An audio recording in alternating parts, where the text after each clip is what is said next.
Assalamu alaikum, I'm Aisha and you're watching Samaa News. Here are today's headlines. Iran has reportedly agreed in principle to reopen the Strait of Hormuz under a regional supervision mechanism, with mediation by Qatar and Oman bringing US-Iran talks closer to a possible breakthrough. According to Arab media reports, Iran has also conveyed positive signals to Pakistan regarding the initiative. Under the proposed arrangement, vessels entering the Persian Gulf would travel through an Iranian-controlled route, while outbound ships would use a route overseen by Oman. Service charges would be collected for maritime security and environmental protection.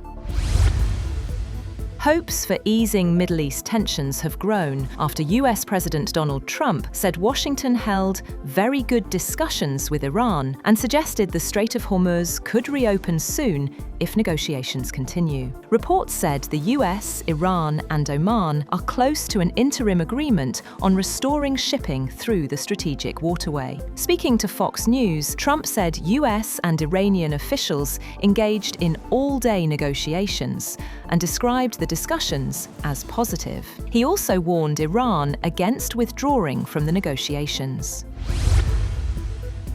A proposed deal between Iran and Oman will give Tehran control over ships entering the Gulf through the Strait of Hormuz, in one of the biggest concessions yet to Iran. Despite the apparent step towards yielding to Iranian demands, sources pushed back against assertions by US President Donald Trump that a deal reopening the strait was imminent, saying important details still had to be agreed. One of the regional sources said the concession has already been made regarding some form of control over Hormuz. The other regional source said there were still details to be determined about how control would be defined.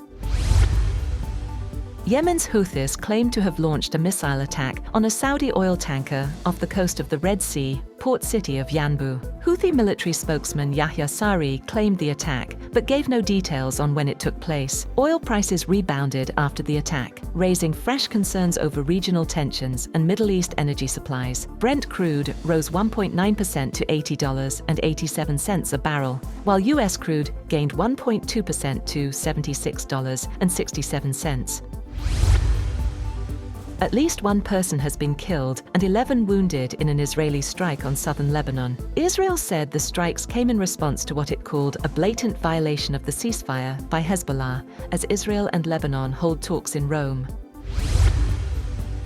Russian strikes on and around Kyiv overnight have killed 14 people, injured 27, and damaged warehouses and other infrastructure. Ukrainian emergency officials said Russia launched 4 Zircon missiles, 24 Iskander-M ballistic missiles, and 115 drones, with Ukrainian air defenses intercepting 98 drones but no missiles. The attack triggered fires, damaged multiple sites, and left rescuers searching for survivors trapped under rubble. Bangladesh's former Prime Minister Sheikh Hasina has said that the ban on her Awami League party must be lifted. Speaking from New Delhi, Hasina said she would return to her people in December, 2 years after being ousted amid mass protests. A 4-ton SpaceX Falcon 9 rocket stage, left drifting in space after launching Firefly Aerospace's lunar lander in January 2025, is expected to crash into the moon at around 5,400 miles per hour. The uncontrolled debris is set to strike the Einstein crater, creating a plume of lunar dust with no danger to Earth. SpaceX said the impact is accidental, with scientists attributing the collision to solar activity and gravitational forces. NASA and SpaceX are now exploring ways to prevent similar incidents. That's all for now.